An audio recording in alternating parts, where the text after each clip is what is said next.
I'm out on a walk with Balish is here. Don't need the protective gear at all. We have become good buds right off the bat, so that is a great indicator. He will play with me. We played this morning.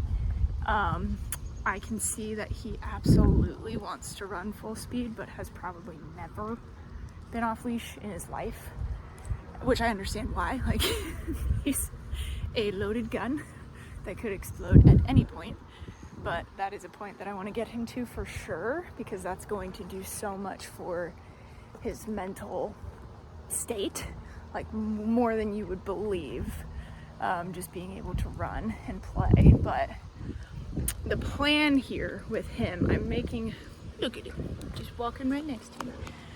I have a bit of an idea, a challenge, I guess, to myself maybe, where the beginning of his program, I'm going to see how much of his program we can do and really change his behavior by doing zero obedience. Like, we still need some for sure.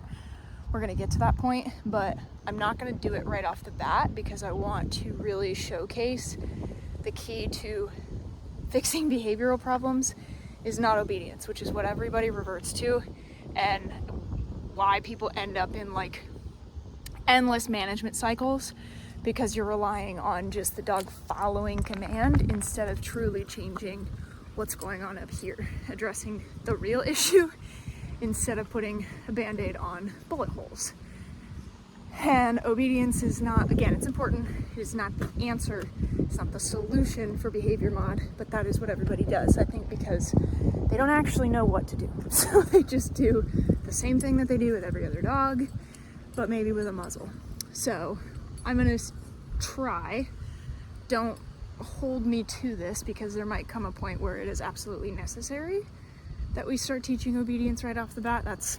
He will tell me, and that will determine how our program goes. But that's just something that I want to kind of experiment with and see really how far we can get with it. And I'm sure he's never been on a retractable either, and honestly, he does pretty good on it. I'm not doing formal anything, but if a car is coming, I'm just kind of like, hey dude, scoot over, and he follows my lead, so that's really good. But the plan, aside from that, these first few days, but probably these first couple of weeks entirely, are just gonna be, I hope you can hear me, it's windy now, are just going to be establishing some trust and rapport between the two of us.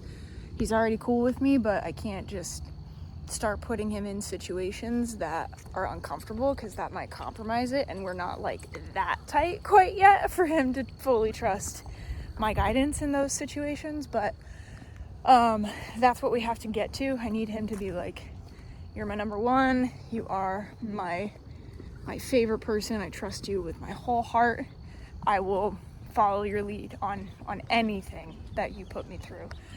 Because we are going to have to push the boundaries with him. He clearly does not like new people, new strangers, but we want to change that as much as we can to create a different association with new people and addressing the underlying emotion, not just the behavior. So I'm going to have to introduce him to new people, to strange people, but we can't do that until we are super tight. And I've got for sure 2 volunteers, friends of mine, that are willing to get in the bite suit, which is awesome, because we can do the same setup that we did for when I met him initially, and when he's ready for it, obviously, and that will tell us a lot about how our program is going. So we've gone for a couple really long walks. I'm fortunate enough that I live in a pretty heavily wooded area, which is really helpful for a dog like this. Rarely do we encounter people or other dogs on our walks in this neighborhood, which is great for right now. Obviously we can't avoid that forever, and I'm gonna have to take him and walk him in neighborhoods because he lives in the suburbs. But for now, this is the perfect setup, but it also really allows him to just sniff and explore, let his senses take over like a normal dog would. And then we played this morning pretty good. He loves to play ball, so that's gonna be awesome. And I am going to take that, expand that activity beyond his wildest dreams. I'm really excited to get him down to the field by the lake and on my mega long leash and just let him truly explore. We don't ever see anybody down there either, so it'll be the closest thing to off-leash freedom for now that we can give him. Eventually I'm gonna get him fully off-leash and we'll let him run around and just be a lunatic down there. So in a nutshell, that's our plan. I know that leaves a lot of unanswered questions for y'all, but don't worry, it's all up here, and I hope that I can document it as good as I can see it in my head. So stay tuned.